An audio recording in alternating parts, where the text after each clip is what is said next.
Welcome back to my channel. ఇదండి పల్లీలు చక్కగా వేపేసుకున్నాము. అన్ని పొట్టు తీసుకొని ఒక పక్కన శుభ్రం చేసి పక్కన పెట్టేసుకున్నాం.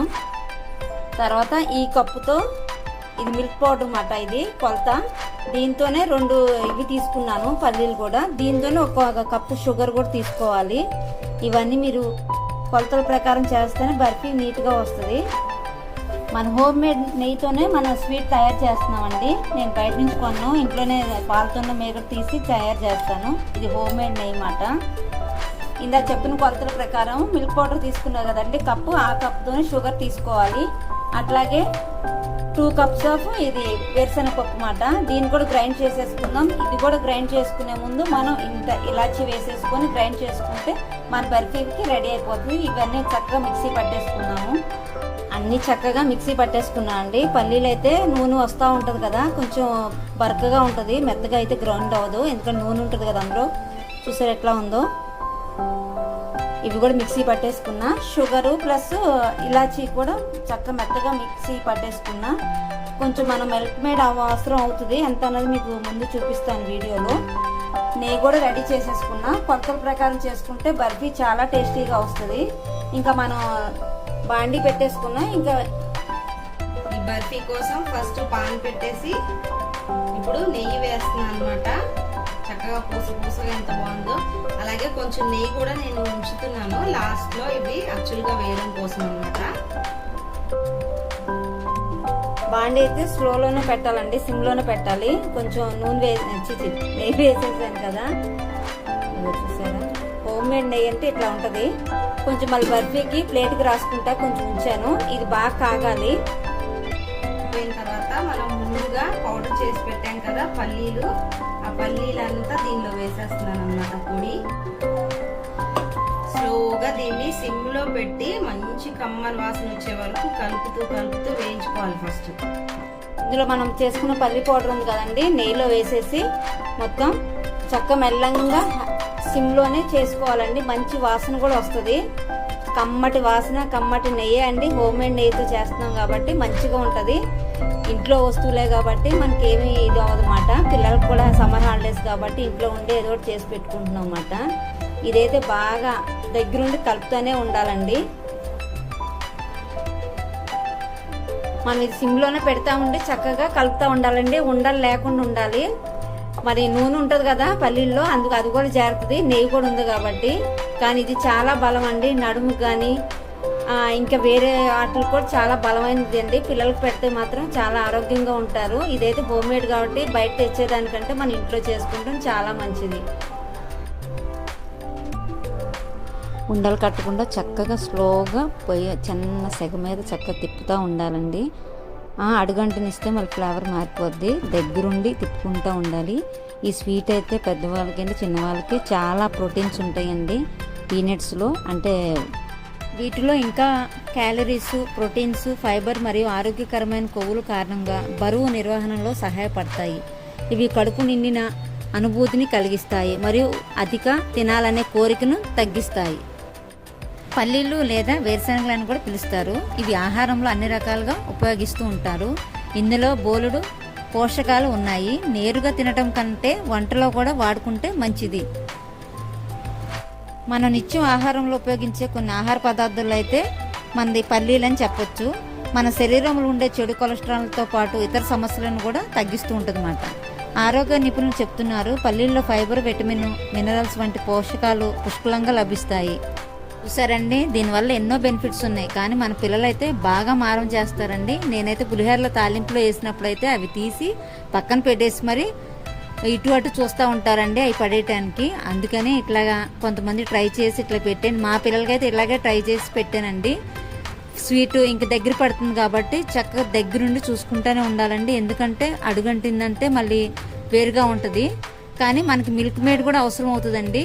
నేను పాల పౌడర్ కొంచెమే తీసుకున్నాను కాబట్టి మిల్క్ మేడ్ కూడా యూజ్ చేస్తున్నాను.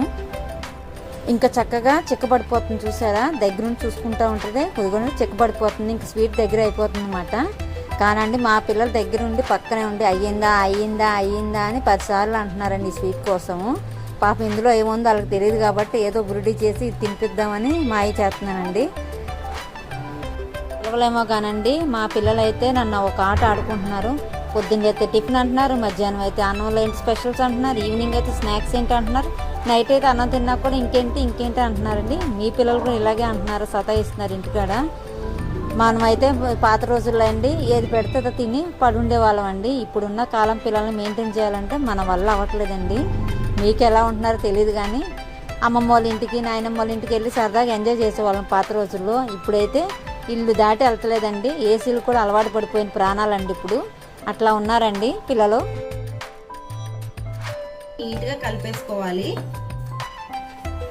కలుపుతూ ఇది ఎంత చిక్కబడిపోతుందో ఇలా ఫస్ట్ ఈ పాలు పొడి అంతా ఈ పల్లీల పొడితో పాటు మిక్స్ అయిపోవాలి. ఇప్పుడు మనం కొంచెంగా షుగర్ పౌడర్ ఉంది కదా, మనం ముందుగా పొడి చేసి పెట్టుకున్నది, అది కొంచెం వేసి మొత్తం కలిసేలాగా తిప్పుతూ ఉండాలన్నమాట. షుగర్ వేసిన తర్వాత మళ్ళీ కొంచెం లూజ్ కన్సిస్టెన్సీ వస్తుంది, అయినా పర్లేదు, మళ్ళీ గట్టిగా అయిపోద్ది.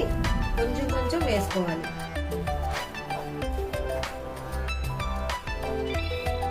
చూడండి, కొంచెంగా వేస్తున్నాను. చక్కగా ఈ షుగర్ పౌడర్ అంతా మిక్స్ అవ్వగానే కొంచెం జారుడుగా తయారవుతుంది. మళ్ళీ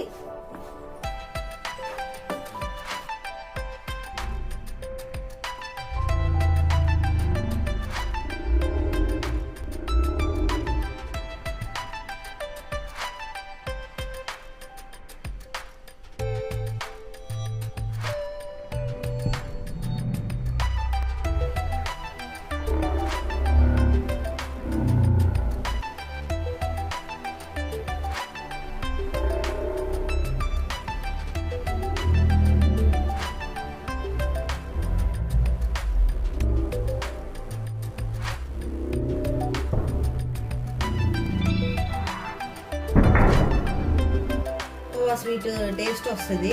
అందు గురించి నేను మిల్క్ మేడ్ కూడా దీనిలో యాడ్ చేస్తాను.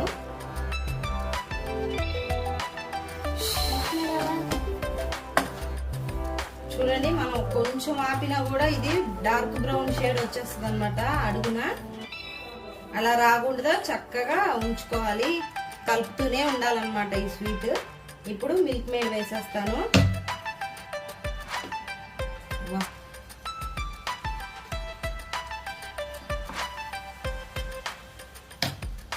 డబ్బా ఎంత కొంత చూసారా, నేను దగ్గర ఒక 100 ml వరకు వేసానమాట.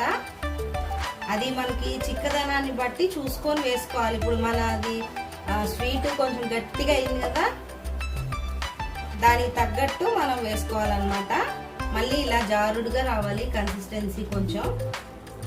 అందుకని నేను వండేటప్పుడు చెప్తాను అన్నాను కదండి, అందు గురించి అన్నమాట. మనం కలిపిన తర్వాత అది ఎంత కన్సిస్టెన్సీ ఉంటే దాన్ని బట్టి మనము మిల్క్ మేడ్ వేసుకోవాలి. కాస్తంతా ఇలా జారుడుగా రావాలి. మనం ప్లేట్లోకి ట్రాన్స్ఫర్ చేసుకొని దీన్ని ఇలా స్ప్రెడ్ చేసేంత కొంచెం లూజ్ ఉంటే సరిపోతుంది అన్నమాట. సో ఇప్పుడు నేను ఇది బాగా కలిపేసాను. మిల్క్ మేడ్ కూడా కంప్లీట్గా దీనిలో కలిసిపోయింది. ఇప్పుడు దీన్ని ఒక ప్లేట్కి నెయ్యి రాసేసి ఆ ప్లేట్లోకి ట్రాన్స్ఫర్ చేసేస్తాను. ప్లేట్కి నెయ్యి రాసేసుకొని చక్కగా అంచు తక్కువ ఉన్న ప్లేట్లో మొత్తం రాసేసుకోవాలండి. అది చల్లారిపోతే మళ్ళీ కష్టమైపోద్ది. వేడి మీద వేసేయాలి ఇందులో ప్లేట్లో పీసెస్ కింద కట్ చేయటానికి. ఓకేనా, నెయ్యి రాసేసాను చూడండి మొత్తం.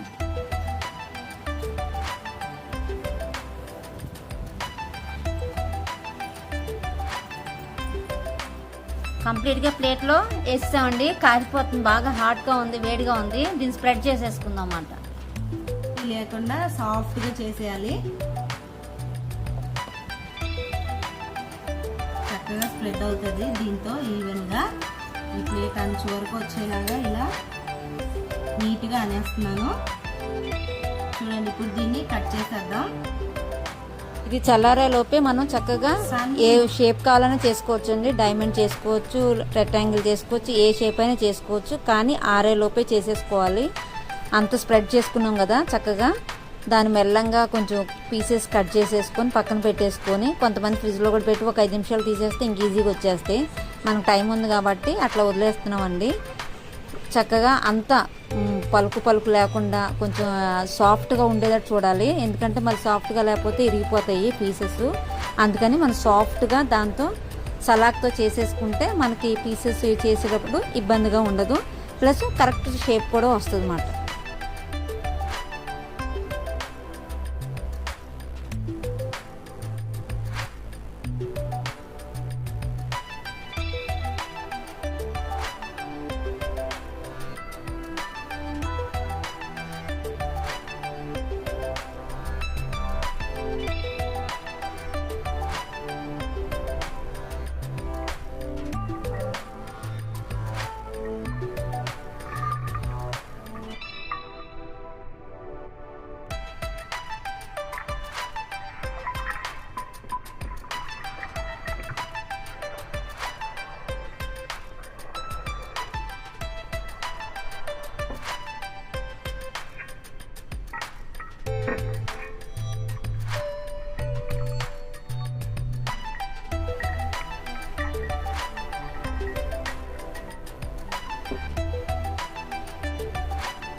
ఇలా చక్కగా సమానంగా కట్ చేసిన తర్వాత ఇలా బాదంతో గార్నిష్ చేసుకుంటే సరిపోతుంది.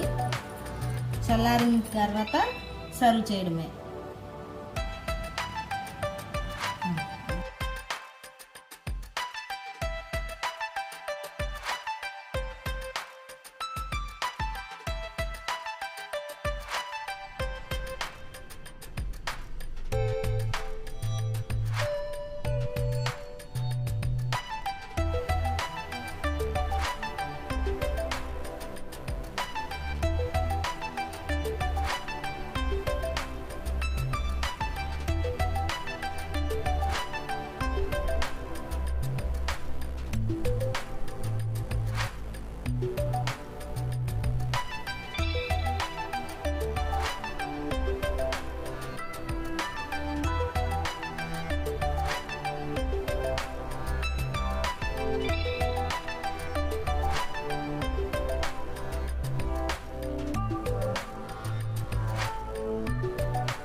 చల్లారిపోయింది కదండి, చక్కగా పీసెస్ విడివిడిగా అయిపోతున్నాయి చూసారా.